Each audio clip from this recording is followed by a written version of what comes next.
Take one. So this will be a part in the Evolution of Homeschool series that Ariane and I will be doing. And today I went digging, actually it was yesterday, I went digging around in a box of old homeschool stuff and I dug up this book, Energy, published by DK.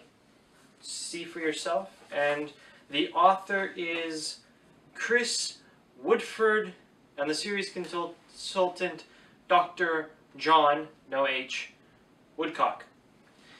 Now, this talks about multiple forms of energy, such as sound energy, kinetic energy, potential energy, and to discuss all that good stuff, heat energy. Then I started going through it, and I had a few issues with it. And I'm going to cover some of those issues. Let's begin. Page 5.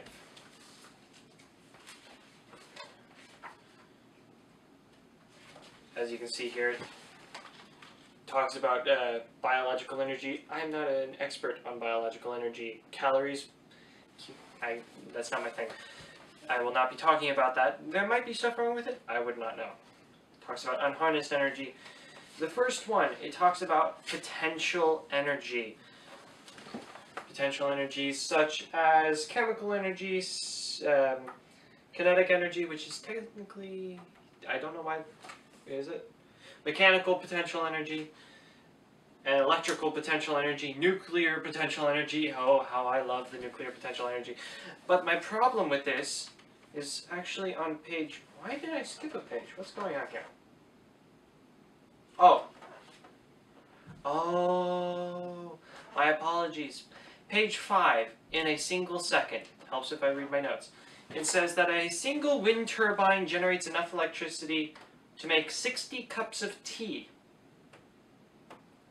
You mean to tell me that those wind turbines, those ginormous wind turbines, can only generate 60 cups of tea? Yeah, I don't know. That just seems a little weird to me. Now, on page 7, moving on to page 7, we talk about energy units, which is the joule. And it talks about how moving a 100-gram apple 1 meter is equal to 1 joule. This seemed a little weird to me because I thought joules were the kilogram meter second system, yet they're using gram and meters, which didn't make a lot of sense to me. Now, in the CGS system, I think it does equal a joule. Or is it supposed to be in dynes? I'm not familiar with the metric system. I know that there's the CGS that uses the dynes, and the KGS that uses the joule. I don't know. Also, a nuclear power plant can produce, according to this little thing at the bottom here that you can't see, 1,600,000,000 joules per second. I've heard of megawatt power plants, but I've never heard of a gigawatt power plant. Wait a minute. Yeah, maybe Chernobyl. But Chernobyl is not what I would call the industry standard for nuclear reactors. More on that. Or less on that. Yeah, more on that later. The next problem I had was on page 10.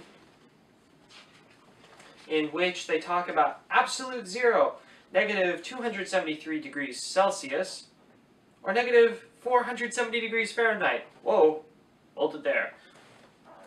That's not absolute zero.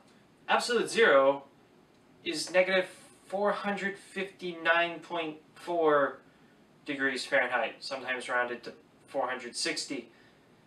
Any way you look at it, that's 10 degrees off. And, ironically enough, in the back of said book, it mentions absolute zero. And it has negative 459.67. Oh, I screwed up. Negative 459.67. Point is that they get it right in the glossary, but they screw it up in the book. Weird. Next issue I had was on page 18. What could ever be on page 18? I have no idea. Talks about the problems with the fossil fuels and how rubber duckies could have been made out of dead seahorses? No, they're seahorses, not sea lions. Yeah, seahorses. Oh, man, I can't remember the last time I thought of seahorses.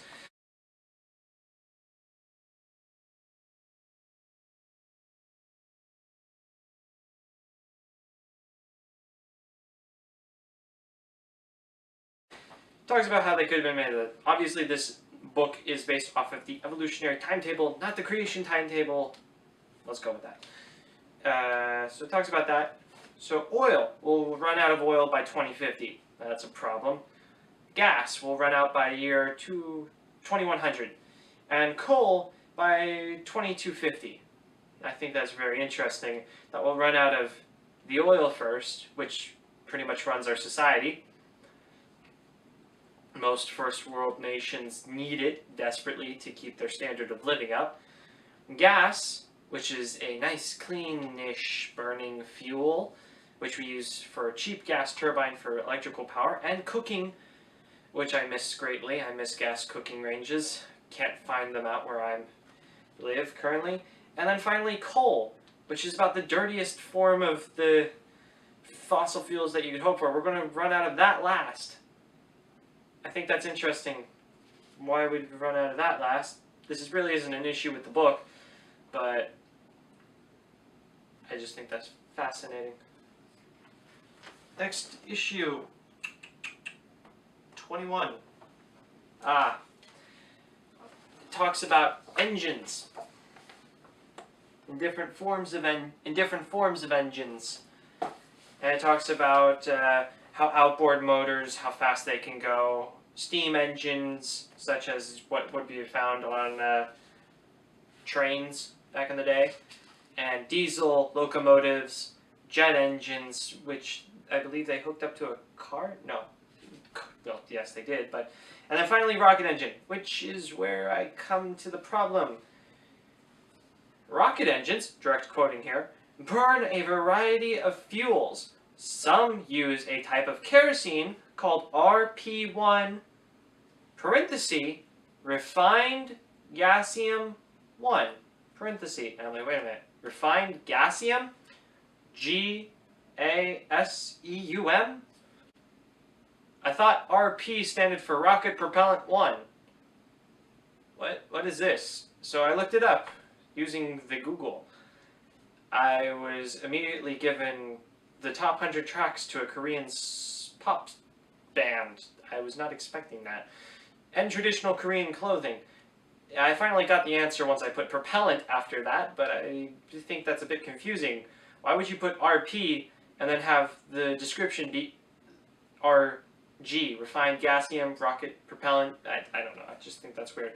Also, it says that diesel locomotives can travel up to 100 miles per hour. Yes, but that is not what they really should go at least in the United States. I think the average is 60. The United States train system has been neglected for many years now. They really need to... Somebody needs to fix that. Oh, it talks about food as fuel here, and different calories, and how a cat consumes a certain amount of calories and humans consume a certain amount of calories. I do not understand the calorie systems with humans or animals or any of that stuff, so I'm going to be ignoring that for the second. Friction on page 25, wasting energy. It talks about how humans are inefficient heat engines that only convert about 25% into energy. Wasting the rest is heat. Now, wasting resources. Now, apparently gas is found in oil reserves, at least as stated in this book. And since it's an explosive hazard, they burn it off. And by they, I mean the person drilling for the oil, burns off the gas. Yes, I find that a waste, but considering the fact that those oil rigs are a lot of money, I have to imagine a few $100 million. I don't know. I don't know how much oil rigs cost, but I assume they're very costly endeavors.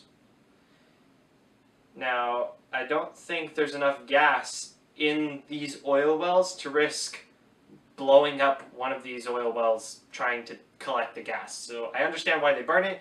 Still very painful given the current gas shortages. It's a little too soon to talk about just burning gasoline. Friction. Useful or wasteful? Friction is the force at work when two things rub together. It can be very helpful. The friction between tires and tarmac keeps a car on the road when it goes around the corner. However, friction also wastes a great deal of energy. When a car traveling at 30 miles per hour, or 50 kilometers an hour, I think that's about right, stops quickly, its brakes generate enough heat through friction to make several cups of tea. So wait a minute, my car traveling at 30 miles an hour, braking can make several cups of tea, and yet the wind turbine can only make 60 cups of tea. Wind turbines are a lot more expensive than cars, and yet they're still within...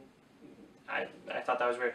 Also, it fails to mention the fact that the reason the car brakes generate heat is because you're converting the forward momentum energy from kinetic energy into heat energy. So yes, while it is wasteful, it's better than traveling really fast into somebody's car, house, gas station, or hot dog stand. It's interesting how they mention it. City waste. An old-fashioned light bulb wastes around 90% of the electricity. I can think of a lot more wasteful things than incandescent light bulbs. Do not get me started on that. A modern energy-saving bulb uses 80% less energy and lasts 10 times longer. I cannot tell you how many times I've had to replace LEDs. Sorry. Installing 3 energy-saving light bulbs in every home would save enough energy to power all the world's streetlights.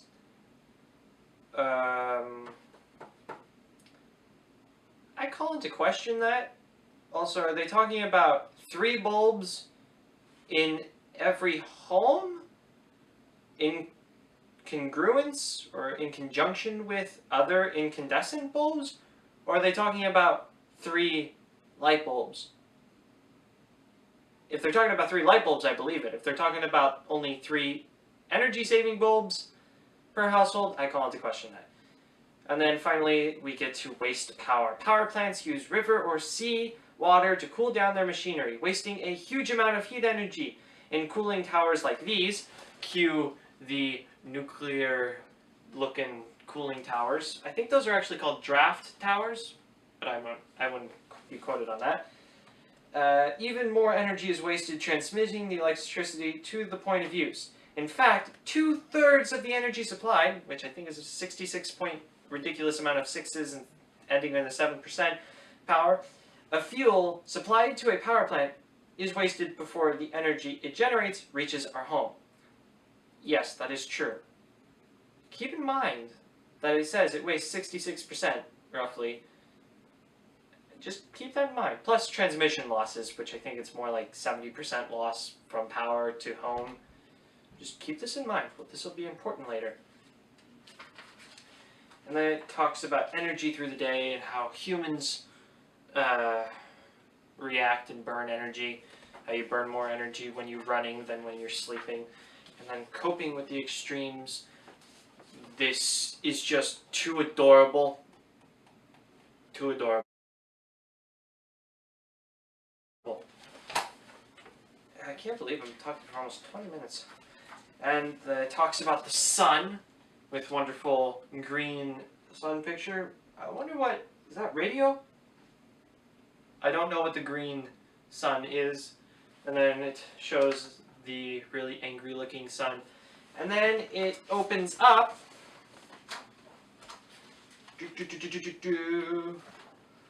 Like so. Making it really hard for me to...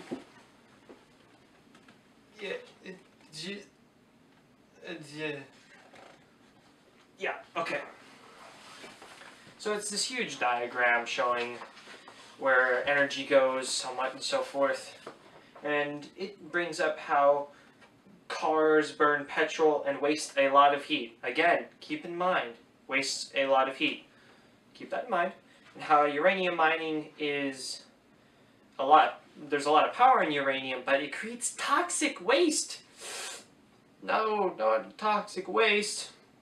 and how nuclear reactors waste a bunch of heat, how power plants waste a bunch of heat, and how geothermal plants waste heat, and geysers are a form of waste heat.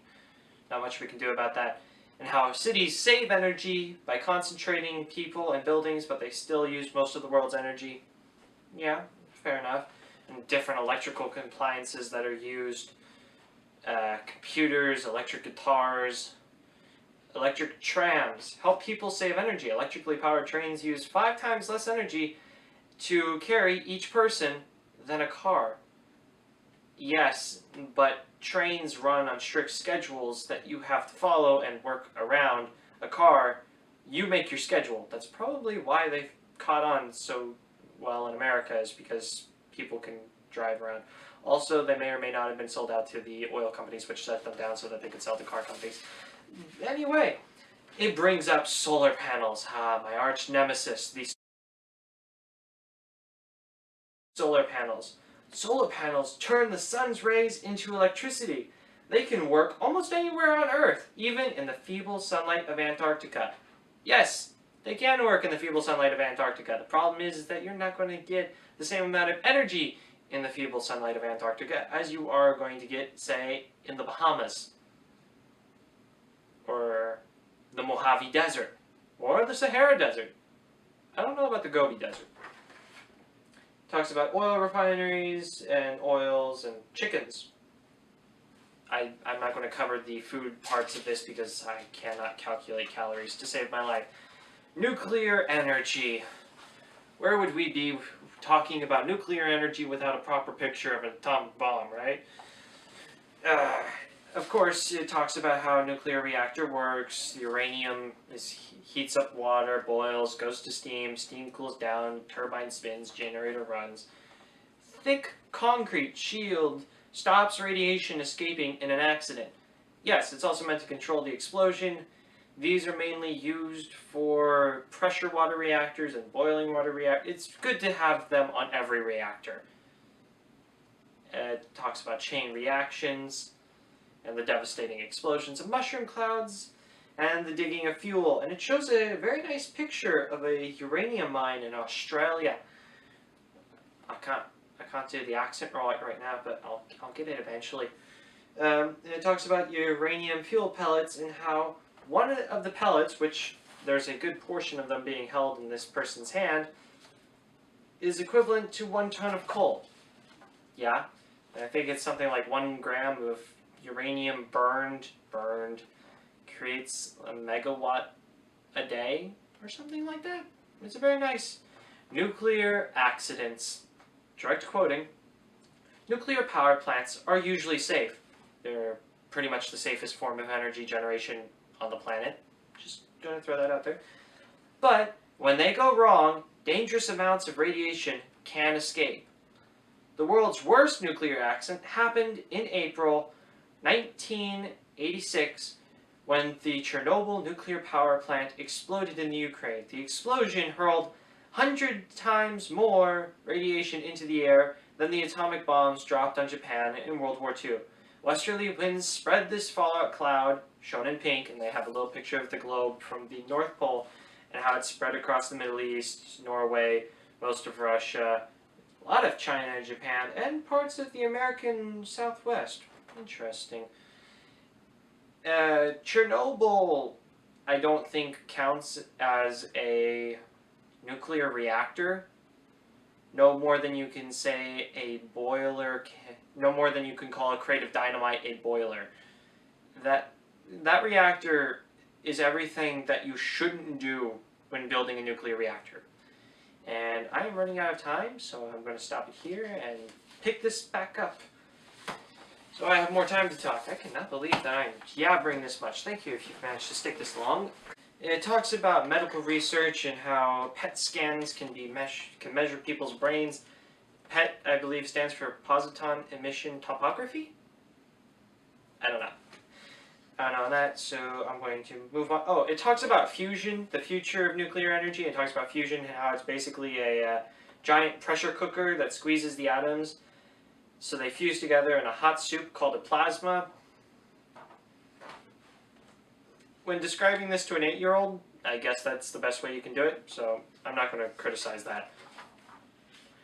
And then we get to page 38 and 39. Take a guess what those are. Solar panels. Solar energy. Sunlight on Earth. Huge amount of solar energy reaches Earth. If we could cover just 1% of the Sahara with solar panels, we could make more than enough energy to supply the entire world. However, this would only work during daylight. Yeah, that pesky little thing about daylight. It's a real... well, it happens. It's pretty regular. It happens about every 12 hours, I'd say. Yes, theoretically, there's a lot of energy coming to the Earth, but you can't store that energy, especially not with current battery technology and not economically. It's just cheaper to build the stuff immediately and ship it off. Also, solar panels work on DC, direct current, which is not great for long distance, at least given current technology, although I have heard that there is high voltage DC that can be used for transmission. I haven't researched in that enough, so I'm not going to talk about it too much. It talks about how solar panels work on the photovoltaic, turning light into electricity, and how they have the little sandwich of semiconductor material, and how the photon hits and the electron bounces out and catches onto the wire and runs around and hits the other side. Yeah, that's pretty much how a solar panel works. Solar thermal power. I don't have as much as an issue with the solar thermal power because solar thermal power runs on black panels, which means they can absorb more thermal energy and light energy, which makes it really convenient, I think. I think it absorbs thermal energy as well as light energy as a visible spectrum light, which means that you're getting more energy per watt than just using a solar panel, which only works in this tiny little spectrum of visible light. And if I remember correctly, the photovoltaic effect doesn't work as well with redder light than with blue light. Something about the photon. I don't know. Sorry, let me read the top because I think it's interesting. Fossil fuels are dwindling, so our energy future lies elsewhere, with renewable forms of energy, power, that will never run out. Well, yeah, 5 billion years, I think that counts as not running out.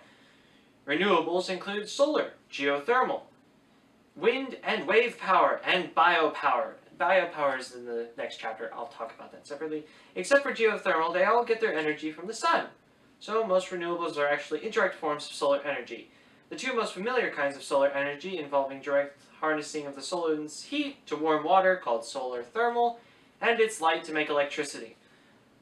This is where I want to bring up the percentages of how those pesky nuclear power plants waste 66% of their heat, and standard power plants waste about 66% of their heat.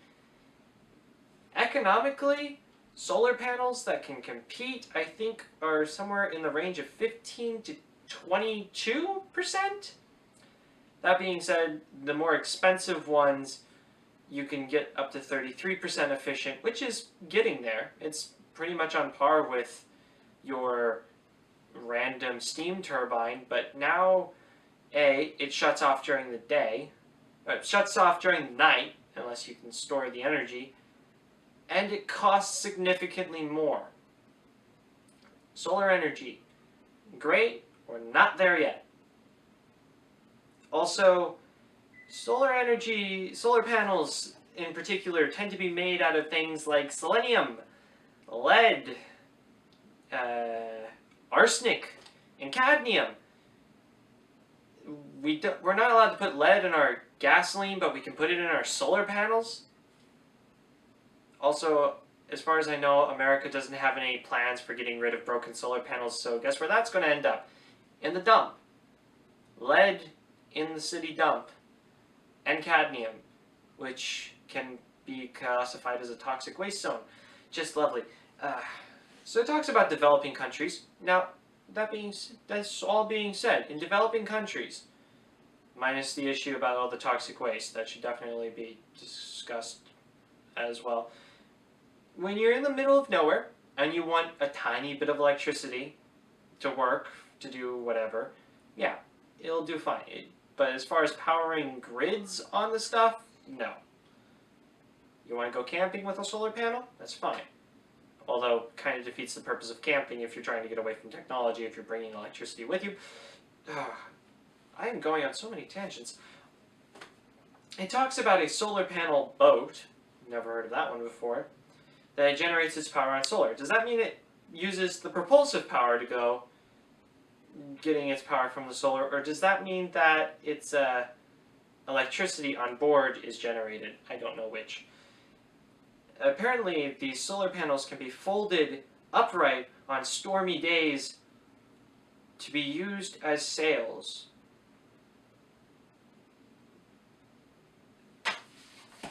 Yeah, something that doesn't like to get hit or go under a lot of stress. I'm going to use that as a sail. I don't know what solar panels they're using, but I doubt they can be used as sails. Let me know if you hear that and if that actually works. I can't imagine that working. Inside the Earth, geothermal power. I have no issue with geothermal power. As far as I can tell, it pretty much gets all the science right. It talks about geysers, hot springs. Hot springs. I could use a hot spring. And how Canada has some of the largest potential for geothermal power. Norway has a good chunk, or is it Iceland? I don't remember which. I'm sorry, Icelanders and or Norwegians. I do not know which one has more geothermal power usage. Wind and water. Now here's where things get really interesting. Wind generator. Machines called wind turbines capture the kinetic energy from moving wind or water and turn it into electricity. A typical wind turbine like this one, we all know the picture, makes 2 megawatts of power, enough to supply around 1,000 homes. Wait a minute. We're on page 42 and now turbines can make 1,000 homes, but back here I can only make on page where is it? Where did it go? It was back here, right? I'm not crazy.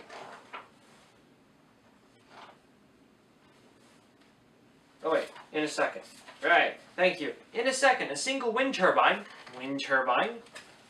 generates enough electricity to make 60 cups of tea. So I can power 1,000 homes, but only make 60 cups of tea? It's one or the other.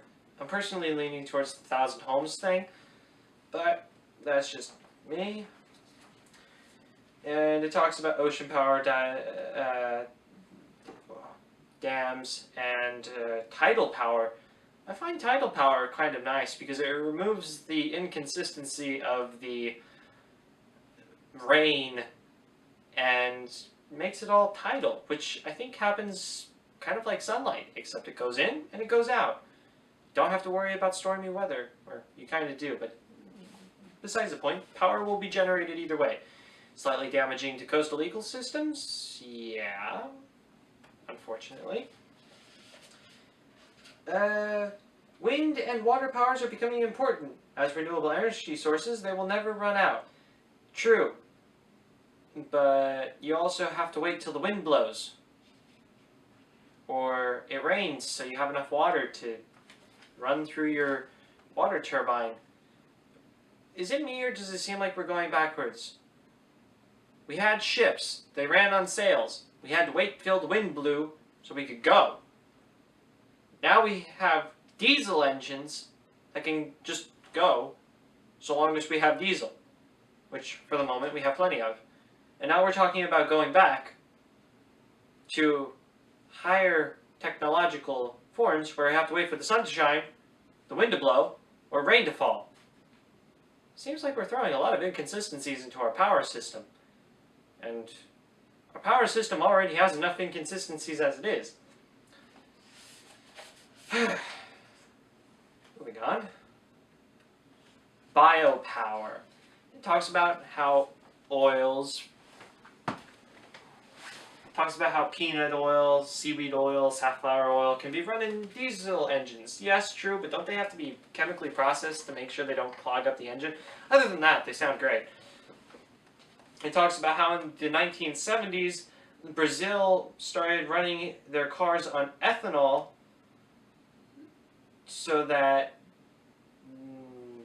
I'm assuming they started doing that because 1970s there was the Yom Kippur War and the oil crisis and the energy crisis and all that good stuff. Apparently 2.5 acres or 1 hectare, granted 2.5 acres is a lot, can generate enough sugar cane that can make a car run, or generate enough fuel from sugar cane to make a car run 10,000 miles. 10,000 miles? 10,000 miles? On 2 acres. Maybe? But you also have to process it, which takes energy. So there's probably less. Probably, I don't know. It talks about nature's recyclers, or earthworms, and how they process junk. Talks about how wood fuel's been used. Energy crops such as bamboo. And chicken manure. Which apparently the UK, the US, and the Netherlands are trying to use as power. Okay, we have chickens. My mother, Arion, tried throwing them in the fire pit. Apparently it smells like hot dogs. Yeah, it did. I'm not going to question that any more than that. Biopower is great, all things considered. It still requires burning something, but it's light, it's wood, it's not as dense. Oil and coal are almost like water. Oil's a little less dense than water, hence it floats. And it's a rock. It's nice and dense, energy dense. Wood is less energy dense.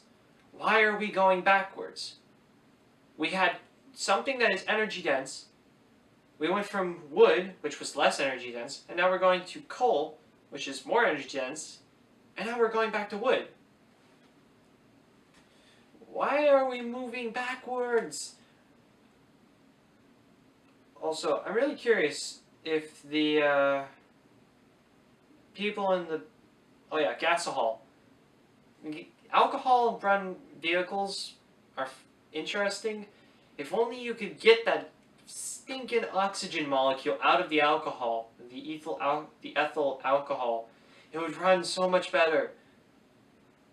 But you need a lot of stuff that could be used for food for humans to do it, so that's a bit of an interesting issue. It talks about static electricity, current manipulation, and these ridiculous power cables, and a wonderful scene of what I believe to be Shanghai, maybe? Chinatown? I don't know. Wonderful amounts of neon lights. It talks about how electricity can be converted into motion, light, sound, heat. Don't get me started on electrical heat. Making electricity. Now, note this power line, downed by ice. Yeah, that doesn't sound familiar at all to a good portion of Americans in the Southwest. You can't. Making electricity at the very top here. You cannot power a coffee maker with coal, or a vacuum cleaner on gas, or a computer with oil. Okay, fair enough. The computer I don't think you can run on oil. But you can definitely make a coffee with coal. We've been drinking coffee since at least the 1700s. We can make it without needing electricity. Does your electric coffee maker need electricity? Yes. Do you need an electric coffee maker to make coffee? No. A vacuum cleaner theoretically could be run on gas. I don't think that's going to catch on due to fire hazards, but it talks about turbines, the heat engines, and how oil, coal, and gas comes in and how the chimney burns it off. And then power cuts. Yeah. Electricity is so reliable that we only notice it when it stops working. Most power cuts happen after storms or severe weather. In 1998, an ice storm in North America left nearly more than 3 million people without electricity. Flights and trains were canceled, many homes were without power for days, and 10 people were killed. That sucks for those 10 people and their families. What about the brownouts of 2001? When was this book published? I should have looked this up. 2007. What about the brownouts of 2007 of California? I know there are other places that went through brownouts, but I can't name them. Power where I'm living currently goes out about every 3 months, or used to go out. They did a bunch of rewiring because of construction work nearby, but we would lose power for hours and or a day or two at a time every 3 months. I'm assuming that's the same in other places, maybe in the sticks, or maybe where the infrastructure was probably built around the 60s. I just think it's interesting that power, it's not very consistent. It talks about the energy and how America uses a third more than it produces, how China uses as much as it produces, how Japan and Korea, or the Republic of Korea, because North Korea refuses to share its energy information, I wonder why, use 5 and 6 times more... my apologies. Wow. Japan uses 5 times more than it produces. Wow, that's a lot of energy. For some reason I thought that it was the reverse, and that they produced more than they used. The Russian Federation produces 60% more than it uses. And it talks about hydroelectric, mentioning the Three Gorges Dam. Fun fact, the Three Gorges Dam of China on the Yangtze River, I believe, was originally postulated or theorized in 1908. There were a few delays in construction due to World War II and a civil war. And a little guy named Mao, he had something against engineers. Apparently coal mines are really big, and pipelines. I find that this is very on the nose for recent power and bad weather, energy shortages, pipelines, I don't know. And it talks about how energy works beneath your feet, and how when subway cars come into certain stations, they compress the air, which then turns into heat, because gases, when compressed, turn heat up. It talks about the devices used for tunneling, tunnel boring machines, or tunneling moles. It talks about how New York's deepest pipes are 1,000 feet below. Fiber optic cables, electric cables. I'm very curious about underground electric cables. Are they less prone to damage? And are there electrical losses? I don't know. And then it talks about the future. And the solar panel car, you know, the one that was really flat and you practically had to lay down in? Yeah, that one. I've been talking... Okay, I have 15 seconds. I cannot believe this. How have I been jabbering for almost 40 minutes? Take 3. Future. I promise. We're near the end of the book. It talks about the greenhouse effect and how carbon dioxide from burning those pesky fossil fuels can create heating in the atmosphere. This is called global warming, and will have a dramatic impact on Earth's weather, causing climate change. Now, I distinctly remember doing an experiment when I was 5, I want to say, where we took the salty water that was supposed to be the ocean, and we put it in a big bowl, and then we put a tiny bowl that was empty in the center of it, and then put saran wrap over it and a marble in the center, and we put it in the sun. It almost sounds like if you're going to heat up the atmosphere, it'll eventually heat up the water, which will cause rain, which would be a good thing, right? Maybe. That being said, I think the Great Plains will become slightly desert, another dust bowl. That might be a problem. Russia will get a lot of land now that the tundra's melting. Wonderful. Sorry, I got distracted. Solar power car, and how it was traveling at up to 70 miles per hour, and it traveled 1,950 miles. How long was it traveling at 70 miles per hour? Because I know that semis can go 70 miles per hour for hours on end, depending on speed limits, and regular cars can do something pretty similar to that. How fast can they continuously run it at 70 miles per hour? Also, I can't help but notice that nobody's mentioned electric-powered semis. Has anybody heard that? Electric-powered semis? I don't see it happening. Local power.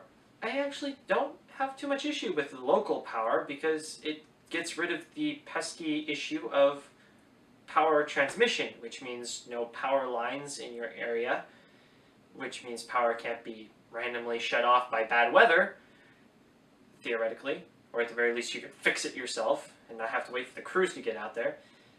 And it gets rid of transmission losses. Wonderful.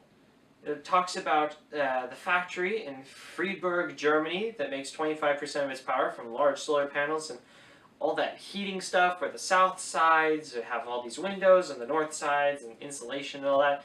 It just sounds like a bunch of salt boxes to me.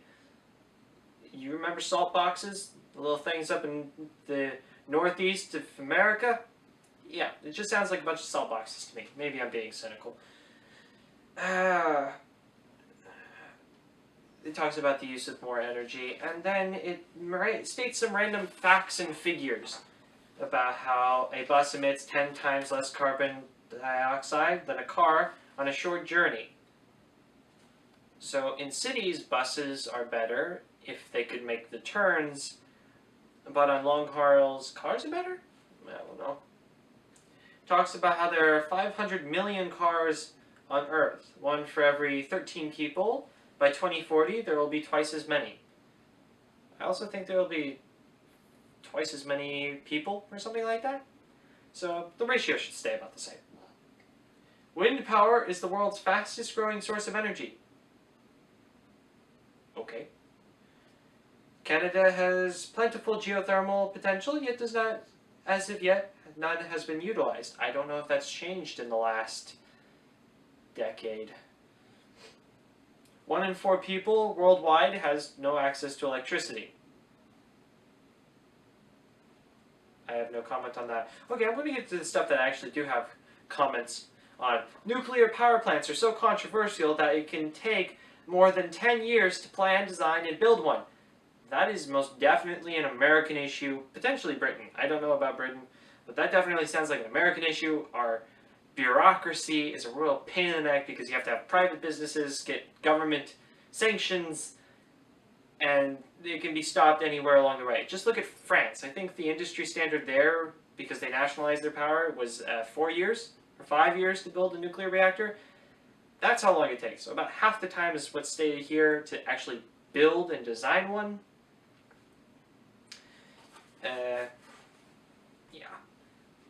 Denmark burns more than half its waste to make electricity, which is more than any other country. Interesting.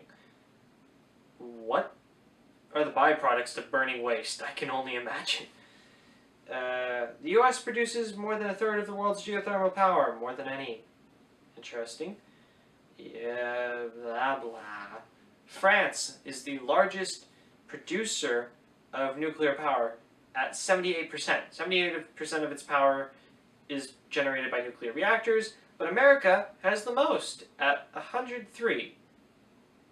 It's not enough. Oh. Although fossil fuels are running out, they are expected to provide 90% of the world's energy by 2020, compared to 70 or 80% today. I don't think the numbers have changed too much over the last few years. I haven't checked. The world's biggest solar power station plant in Espen, Espenhain, Germany, sorry I could not pronounce that, has 33,500 solar panels and makes enough electricity to supply 1,800 homes. Okay, that's pretty good. How much area does 33,500 solar panels take up? That seems like a lot of solar panels. What kind of battery systems are they using? Do they have converters to convert to AC? And if we flip back, going to the page before a page where the sun was, and they had those flippy up pictures, it talks about nuclear power plants. And instated here that a typical plant can generate enough electricity for 1.5 million homes. Nuclear power plant that can run for 2 years non-stop before it needs to be refueled, and technically longer, versus the largest solar panel at the time of this printing, which can supply 1,800. Is there even a contest in those numbers? Also, again, solar panels can be toxic. Nuclear, it's all contained. It's right there. It's all locked up in those containment buildings. Very nice. And then it goes on to page 58 to 59, where it has timeline of energy in it. Kind of does this loop-de-loop. 5 billion years ago, 4 to 5 billion years ago, sun starts shining. That's helpful. 10 million years ago, tools. 2 million years ago, fire! 3500 BC, the wheel. Useful for many things. 600 BC, static electricity discovered. 27 BC, CE, which should be AD. Water wheel invented by a Roman. 62, steam engines invented. Steam turbines by Mr. Hero of Alexandria. 100, Romans used coal as fuel. 600, the invention of windmills in the Middle East. Now, I don't know about you, but when I think of windmills, I think of the Dutch. That's just me. Impressive work making the wind pump out the water. Good job on that. 1700s, Englishmen Tom Savery and Thomas Newcomb developed the steam engine. Interesting, I wasn't sure if I knew that. 1700s, Christian Huygens of Holland conceives the internal combustion engine. Does not build. Yeah, that'd be pretty weird if the Revolutionary War had the internal combustion engine, or the Civil War for that matter, or the War of 1812, or the war between Prussia and Denmark. A lot of wars that would have been a lot different had they had internal combustion engines. 1800s, the Italian Alessandro Volta creates the voltaic pile, otherwise known as the battery. 1821, Englishman Michael Faraday invents the crude electric motor. William Sturgeon in the 1830s develops the first working electric motor. 1831, Michael Faraday catches back up by demonstrating the principle behind the modern-day electric generator. 1843 to 1847, English scientist by the name of James Prescott Joule explains the conservation of energy theory. Okay, we're missing someone. Where is he? British-born engineer James Francis invents a type of water wheel. 1849. 1859, first oil well drilled in Pennsylvania. Okay, I know they had the steam engine. Where is James Watt? Where is he? Where is he? Not mentioned anywhere on here. You know, I think the guy who invented the engine that pretty much caused the Industrial Revolution should have just a tiny bit more credit. It should have at least an honorable mention. 1860s. Antonio... Somebody in Belgium, I'm sorry, I'm not going to butcher your name, invents the internal combustion engine, and Nicolas Otto in Germany builds the first working engine. 1870s, German engineer Karl Benz and Gottlieb Daimler developed the first automobiles. Pelton in the 1870s creates the new wheel. The Pelton wheel, the wonderful thing that is a real pain in the neck to build, but works really well. Thomas Edison in the U.S., Joseph Swan of England invent rival electric lights. Wasn't Hiram Maxim also a competitor? Oh yeah. Guess who's not on this list? I'm going to skip ahead because there's a lot of people, including Karl Benz, again, the Irish Charles Parsons, Rudolf Diesel, who develops the diesel engine. Good job, Germany. We like diesel. If only it wasn't so expensive. Sorry, Nikola Tesla. Nikola Tesla, not mentioned here.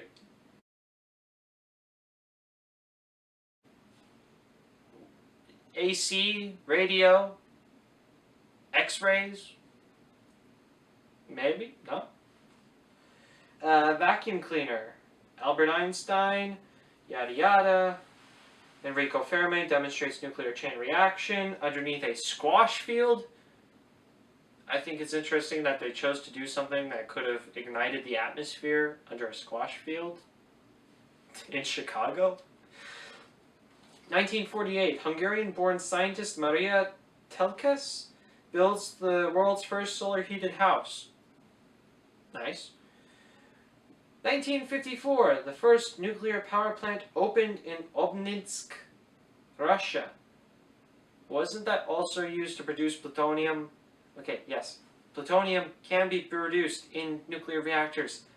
And that's why a lot of these early prototypes were finicky, is because they were kind of dual.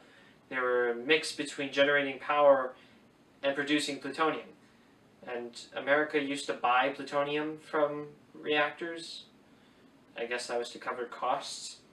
World's first experimental commercial nuclear reactor built at Calder Hall, now Sellafield, England. I think that was a gas reactor, gas-cooled reactor. And fun fact, there was another one built near, where was it? Windscale. Yeah, Windscale. It was built a few years later in 1954. They had a nasty little accident before even 3 Mile Island.